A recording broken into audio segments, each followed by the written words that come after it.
Google Cloud Platform offers a wide variety of storage and database services. This lesson provides a general method to narrow down the list of candidate storage services.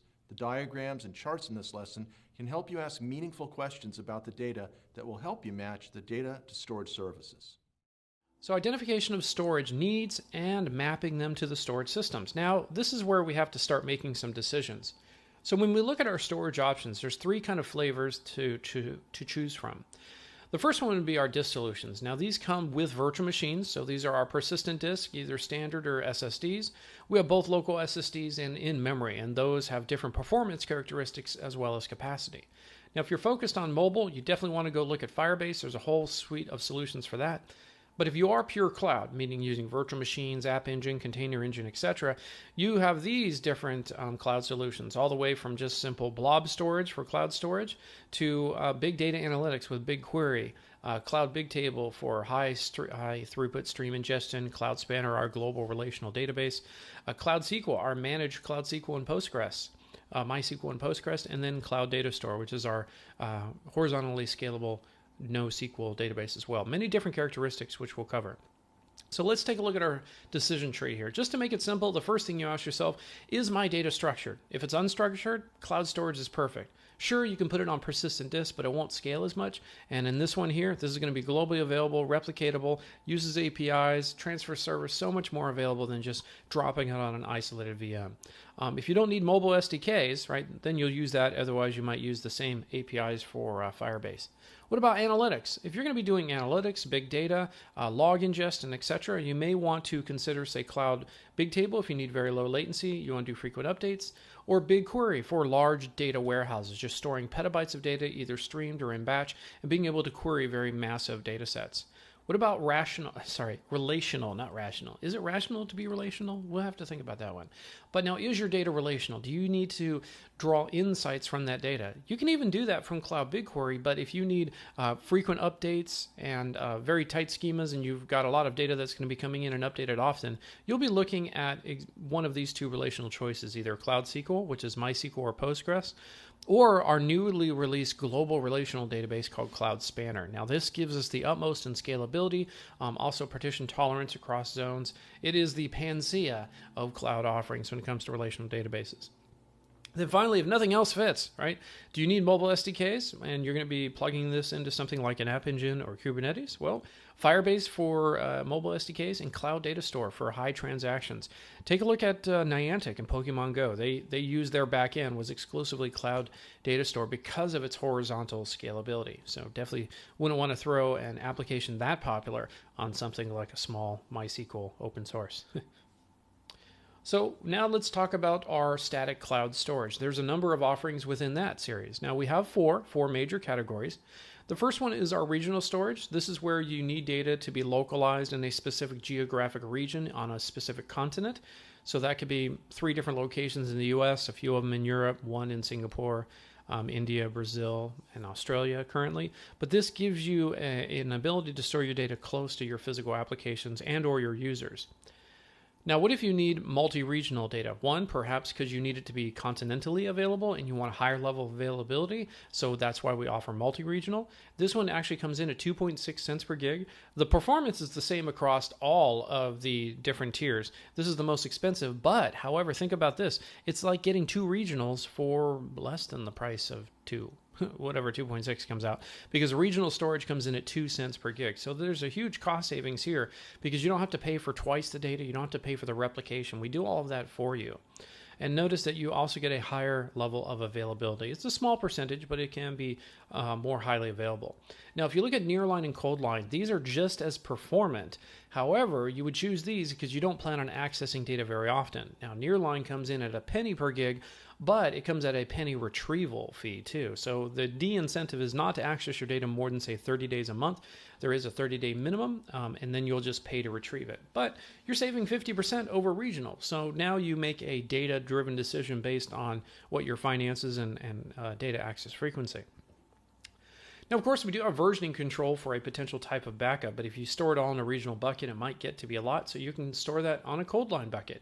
The pricing is really good at 0.7 cents per gig. A retrieval fee goes up to 5 cents per gig. So you don't want to retrieve this, say, more than every year before the math to kind of make sense. Performance is going to be just as good. So whether you wrote that data 10 minutes ago or 10 years ago, you're going to get the same performance as you would in a regional bucket. So this kind of helps you. It's based on cost. Performance is going to be the same. And then locality. Where do you want your data to be close to your users and or your application?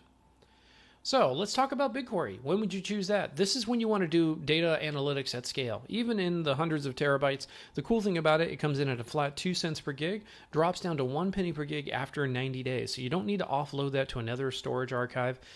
All of the analytics and compute are built into this service, so you only pay for the data you access. So you could sit there and leave your data and never touch it, but if you do run analytics on it, you pay $5 per terabyte of data that's queried. All sorts of great ways to optimize it. It's fantastic for data science, advanced analysis. It runs standard SQL with extremely fast processing time, especially for the amount of data that you could potentially handle. You would be spending millions of dollars to create an infrastructure that could do just a small fraction of what you can get with BigQuery. So if you know this data is just for analytics, why set up a Hadoop cluster and everything else? You just drop it into BigQuery and run all your SQL queries. There's also user-defined functions if SQL doesn't work for you. So, looking at Spark and Hive, there's a lot of situations which you may not need that. Just drop it into a managed service and make your life easier.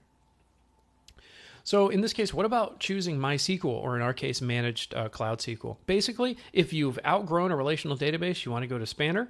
Otherwise, if you have schemas that are going to be changing and you need a little bit more horizontal scale, you may consider something like our NoSQL database. Otherwise, you pretty much know when a relational database will work. But oftentimes, you're not going to get the lowest latency.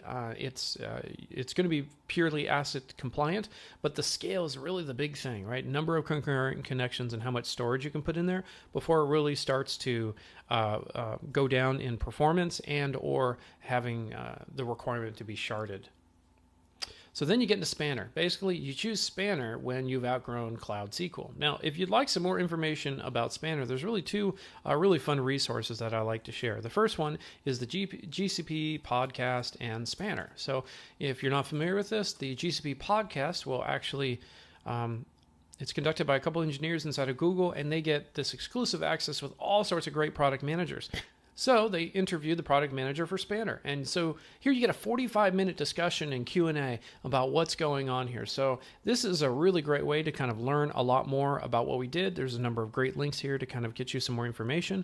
And then finally, what about some customer testimonials? If you type in Spanner and the company Quizlet, a great company based out of San Francisco. Now, they are also probably have published a lot of great blogs on the performance characteristics of MySQL, because they have pushed the heck out of that thing. So if you'll notice here, there's just this tiny little blog post about their experience with with MySQL and Spanner. So you can see it's somewhat thorough. So if you've got an hour, maybe even two to kill, you're going to find a considerable amount of detail from a customer perspective in a real-world environment. And that's really what it is. Design and practice.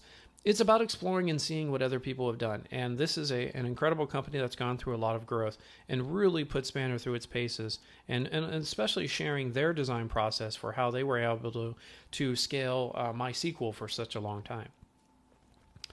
And then finally, Cloud Data Store. This is basically, is the schema going to be changing? If you've ever tried to do that in a relational database, good luck. Another one is if you need horizontal scale, this is a great one to go with. What we do find is a lot of customers will start with Data Store. Migrating over to Cloud Data Store, you don't get SQL anymore, right? You're going to get SQL-like transactions. You're going to have different APIs.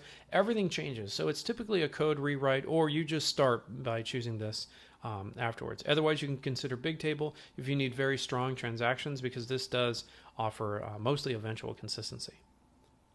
So there we go. There's our summary of our storage portfolio. Let's go ahead and turn on the pointer.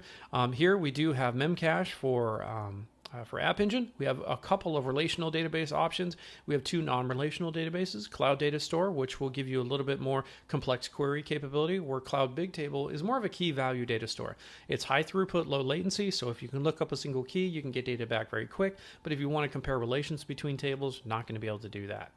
And if you just need to store lots and lots of storage data, object data, cloud storage is perfect for that. And then data analytics, which is BigQuery. And that kind of combines a lot of the really cool features, the relational capabilities of relational databases with the horizontal scale of Cloud Data Store, but also the managed service, because it's a complete analytics service with a bunch of plugins for visualizations as well. Now with that, we'd also like to think, okay, now I understand these characteristics, which we've highlighted here. What are these good for? What are the performance characteristics? So now we can apply that to our example photo scenario. In this module, you learned about the different characteristics of data and how it can be categorized. You learned to focus on the qualities that the user cares about, which is most often accessibility and data integrity. And you learned to match the data to appropriate platform storage services.